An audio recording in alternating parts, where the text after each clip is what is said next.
Today, we're about to explore an exciting topic, direct and indirect speech, reporting what others say. We'll learn how to share what people say clearly and effectively.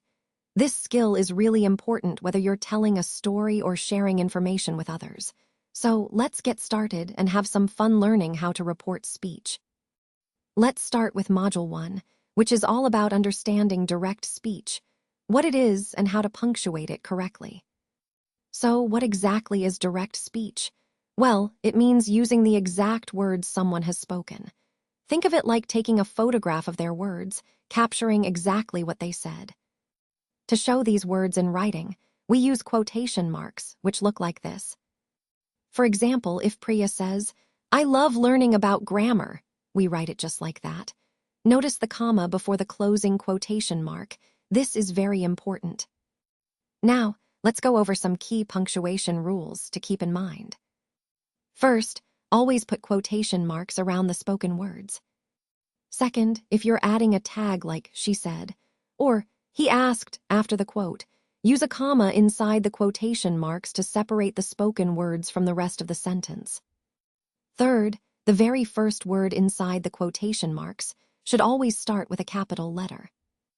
And finally, any punctuation marks such as commas, full stops, or question marks, these always go inside the closing quotation mark. By mastering these rules, you'll be able to write direct speech clearly and correctly, which is essential for effective communication. So, keep these points in mind as we move forward in understanding how to use direct speech properly. Welcome to Module 2. Today, we're diving into an introduction to indirect speech, focusing on reporting verbs and the absence of quotation marks. So, what exactly is indirect speech? It's when we report what someone said without using their exact words or quotation marks. Basically, we summarize or paraphrase their statement. For example, if Priya said she loved learning about grammar, we can say, "Priya said that she loved learning about grammar." Notice that we use the word, that, and there are no quotation marks around her words. Now let's talk about reporting verbs. These are words like said, told, asked, stated, replied, and so on. They introduce the reported speech and help us understand who is reporting and what kind of statement it is. For instance, if I say, "He told me that he would come," the word told is our reporting verb. It shows who is doing the reporting. One key point to remember is that with indirect speech, there are no quotation marks. That's a big difference from direct speech. Instead, we often use conjunctions like that, if, or whether to connect the reported clause to the main clause. Overall, understanding these elements helps us communicate more effectively when recounting what others have said, especially in more formal or written contexts. Now let's take a look at the core rules for changing tenses when reporting speech. The first rule involves shifting from present to past tenses. For example, if someone says, "I am happy," we change that to indirect speech as "she said that she was happy." Notice how the present simple am becomes past simple was. Next, when the original sentence is in present continuous, like "we are playing cricket" in reported speech, it becomes "they announced that they were playing cricket." Here, the present continuous are playing shifts to past continuous were playing. The third key rule is about past simple changing to past perfect. For instance, "I ate an apple" becomes "he said that he had eaten an apple." The past simple ate turns into past perfect had eaten. This rule can be tricky because when we report past actions, we often need to move the verb tense backwards in time. Think of it as a backshift. It helps us accurately reflect the sequence of events when relaying information. Connecting this to the overall theme, mastering these tense shifts is essential for clear and correct reported speech. It ensures our communication maintains the correct timeline and avoids confusion. Let's talk about Rule 2, pronoun adjustments, who is speaking to whom. First, when we're dealing with the first person like I or we, the pronouns change based on who is doing the reporting. For example, if someone says, "I am going to the market," and we report it, it becomes, "She said that she was going to the market." Notice how I changes to she in the indirect speech. Next, for the second person, like you, the pronoun depends on the object of the reporting verb. So if someone says, "You are intelligent," and I report it, I would say, "He told me that I was intelligent." Here, you changes to I in the indirect form because of the perspective. Now, for third-person pronouns such as he, she, it, or they, these generally stay the same when we report speech. For example, if Rohan says, "He is a good student," when we report it, we say, "Rohan said that he was a good student." The pronoun he remains he. The key takeaway here is that pronouns are small words, but they can make a big difference in clarity and meaning. Always ask yourself, who is speaking? And who are they speaking to? This will help you choose the correct pronoun for reported speech, making your sentences accurate and clear. Now let's talk about Rule 3, time and place expressions. These are words like now, here, today, and tomorrow that we often use in everyday speech. When we report what someone said, especially in indirect speech, these words tend to change to reflect a different time or place. For example, if someone says, "I will meet you here tomorrow," and we report it later, we can't keep it exactly the same.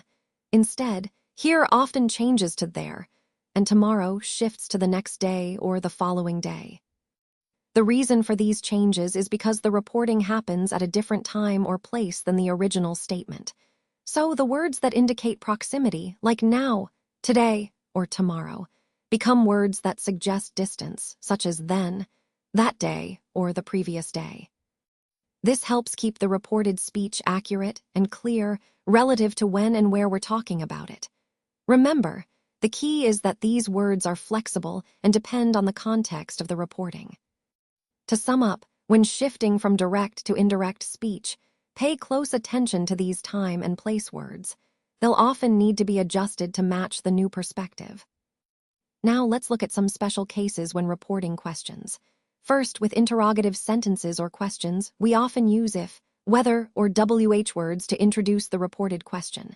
For example, if someone asks, "Are you coming?" Directly, when we report it, we say, "He asked if I was coming," or "He asked whether I was coming." Notice how we replace the question with a statement and omit the question mark. Next, for WH questions like who, what, where, when, why, or how, the structure is similar. If she asks, "Where are you going?" directly, we report it as, "She asked where I was going." Again, we keep the same WH word, but the question becomes a statement, no question mark at the end. Remember, a key point here is that the structure shifts from a question to a statement, and the verb tenses may change accordingly. This is an important part of mastering reported speech, especially with questions, because it helps us maintain clarity and grammatical correctness in our communication. Now, let's talk about special cases involving imperative sentences, which are essentially commands or requests. When we report these kinds of sentences, we usually use an infinitive phrase, which means we start with to, followed by the base form of the verb. For example, if the direct command is "open your books," we change it to an indirect form like, "The teacher ordered us to open our books." Notice how we use "to open" in the reported speech. Similarly, with requests, if someone says, "Please help me," in indirect speech, it becomes, "She requested me to help her." The key here is that the core idea remains the same, but we adjust the structure to fit the reporting form. Prohibitions follow the same pattern. If someone says, "Don't make noise," in indirect speech, it turns into "He forbade them to make noise."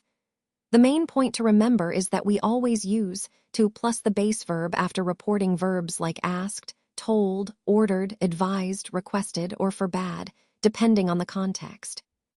This approach helps us clearly convey commands, requests, and prohibitions in a way that maintains their original intent, even when we're reporting them indirectly. It's a crucial part of mastering reported speech, especially in more formal or written contexts. All right, now let's look at some practical examples to really cement what we've learned. In example 1, we see a direct statement. The boy said, "I am hungry." When we convert this to indirect speech, it becomes, the boy said that he was hungry. Notice how the quotation is integrated into a sentence, and the tense shifts from am to was. Moving to example 2, the direct question is she asked, "Where is my book?" In indirect form, it turns into she asked where her book was. Again, the question word where remains, but the sentence structure changes, and the verb tense shifts to match the past tense. In example 3, we have a direct command. He said, "Please close the door." When converting to indirect speech, it becomes, he requested to close the door. Here, the direct command turns into a request, and the sentence reflects that polite tone.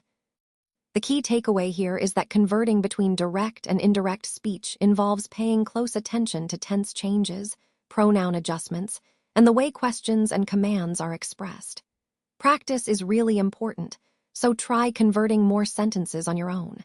Keep in mind all the rules we've discussed, and soon you'll be converting with confidence. Practice makes perfect. Let's do a quick recap of your checklist for converting direct to indirect speech. First, remember to remove the quotation marks, since indirect speech doesn't use them at all.